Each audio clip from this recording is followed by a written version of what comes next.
Hello ladies and gentlemen of YouTube, my name is Brad. This is my channel Animate Orange, where I build a lot of 3D metal models and show you how I do it. Today on the table, Avro Lancaster Bomber.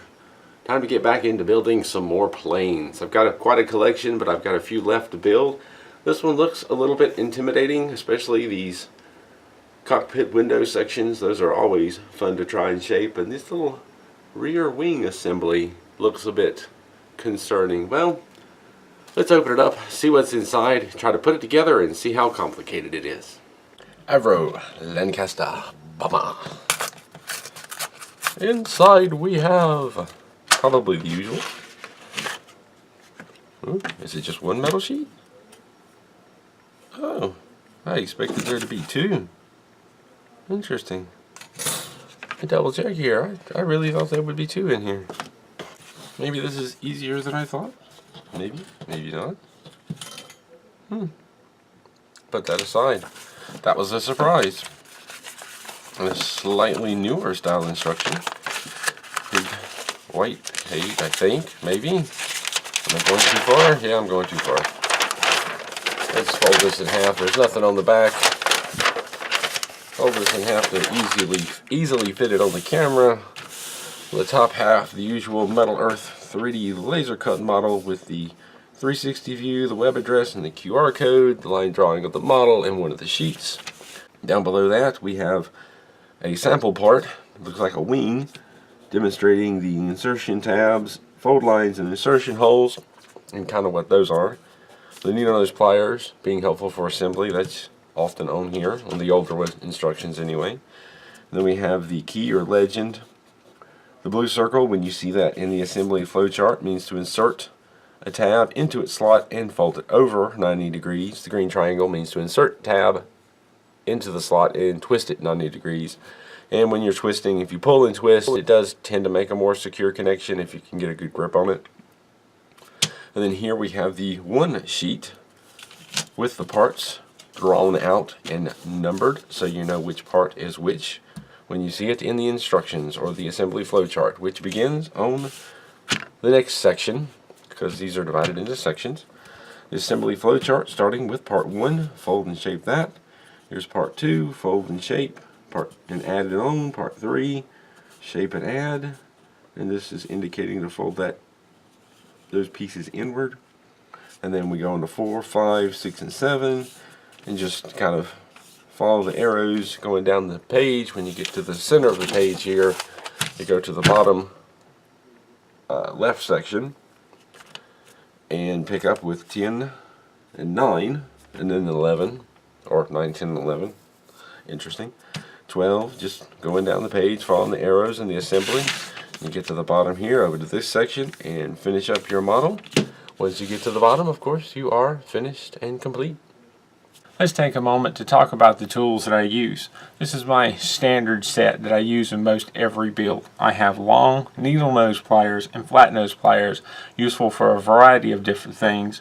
I have flush clippers that I use to cut the parts off the trees. It makes it quick and easy. And then I have some precision tweezers, one with a very pointed end, one that's had the pointed end ground down slightly, and one with a flat, sort of curved end. Great for getting into curved areas. And then I have a standard set of tweezers with an angled tip. These come in one of the Iconics models, and I love them and use them a lot. When it comes to shaping rounded parts, there are many options. I used dowel rods for a long time. I sharpened the ends of 2 of them with a pencil sharpener. These 2 are great for making cone shapes. Another option is a cheap drill bit set. This set has quite a few different sizes to choose from. Another option is a set of step mandrels. For shaping ball shapes or dome shapes, I've got this fondant set, I believe it's called. I found it by accident, but essentially it's got different sized spears on the end of a stick, so it's easy to hold on to it while you put a part on it and shape it around, unlike a bead or marble that could accidentally pop out from under you and cause problems. We peeked over the instructions, talked a little bit about tools. We've got our one little sheet here. I'm still rather surprised. I really thought this model would have more than one sheet. But whatever, let's put this together and make ourselves an Avro Lancaster Bomber.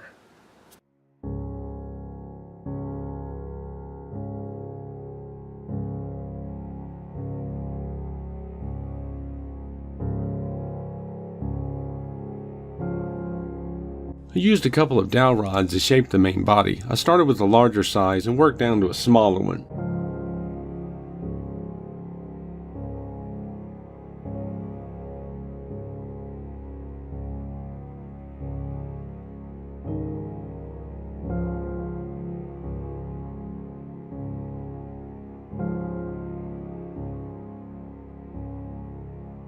Then I ended up doing a little bit of extra shaping without a dowel rod.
I bent the tabs on the cockpit cover inward slightly to allow them to slide into the tightly angled slots.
I bent the tabs towards each other to try and increase the stability of the connection.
The round nose pliers did not really help in shaping this part.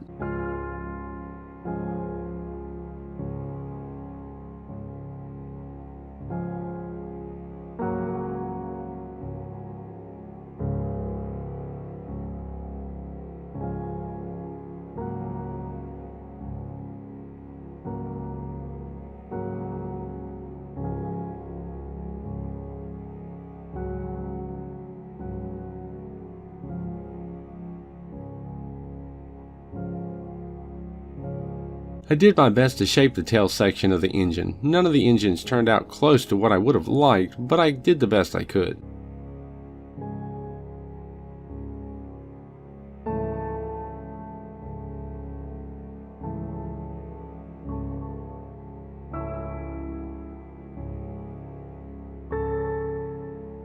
I suggest holding both the propeller blades and engine still while twisting the tabs to keep anything from warping.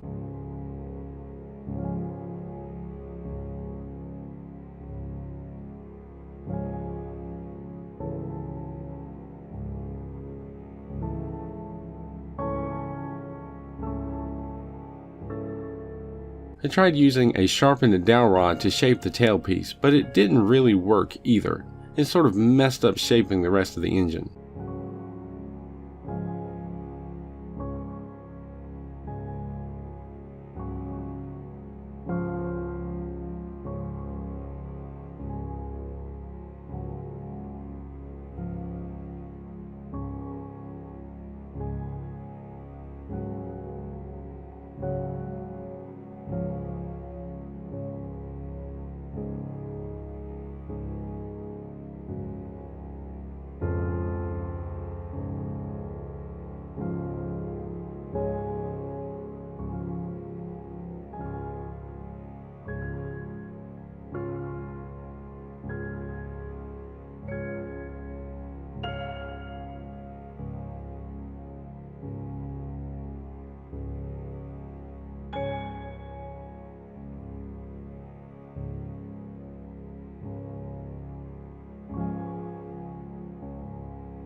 When I went to twist the tabs holding the landing wheel on, one of them bent over instead, and I just left it that way.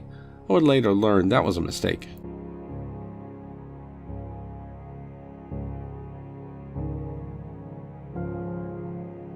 The instructions indicate to twist the tabs holding the engine's on. The picture on the cover and the 360 view show the tabs as bent over, and that is what I opted to do to make things look neater. It was a little tricky though, because the tabs wanted to sometimes push back through and pop out of the slots.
If you didn't notice, the first wheel fell off. I managed to stick it back on, but it'll probably eventually need a drop of glue.